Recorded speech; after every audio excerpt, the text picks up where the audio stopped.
дүниенің тілдік бейнесі деген болады. Адамның миында дүние туралы дүниенің бейнесі болады. Содан кейін сол дүниенің бейнесін тіл арқылы сипаттаған кездегі сыртқа шығатын нәрсені дүниенің тілдік бейнесі дейді. Мен сізге қазір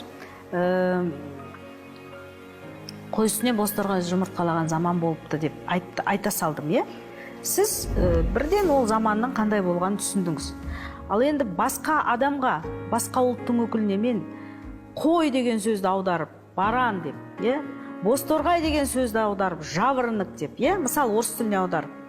Были времена, когда жаворонок вил гнездо на спине барана десем, сен маған не айтып тұрсың дейді ғой? Не айтып тұрсың сен маған? Причем тут изобилие дейді ғой, е? Бұл дүниенің тілдік бейнесі.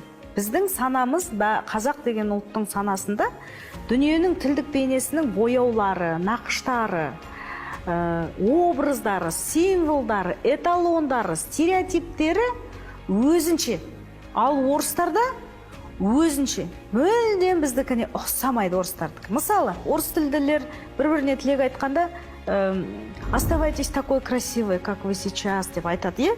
А енді осыны қазақи ортада дәстүрді білетін, дәстүрлі ортада өскен қазаққа барып, осындай бетіңнен таймай, осы жас күніңде қал десе, ол сені саған рахмет айтпайды. Не мен саған шайтанмын ба, немесе қазір өліп қал деп тұрсың ба маған дейді. Ал біз оған не деп айтамыз? Біз оған бүйтіп айтамыз. Ақ басты ақ сақал, сартысты кемпір бол дейміз. Енді мен осыны орысқа айтайыншы. Будь желтозубой бабушка дейінші. Оған ол оңай ма? Оңамайды, өйткені олардың дүние туралы тілдік бейнесі басқа.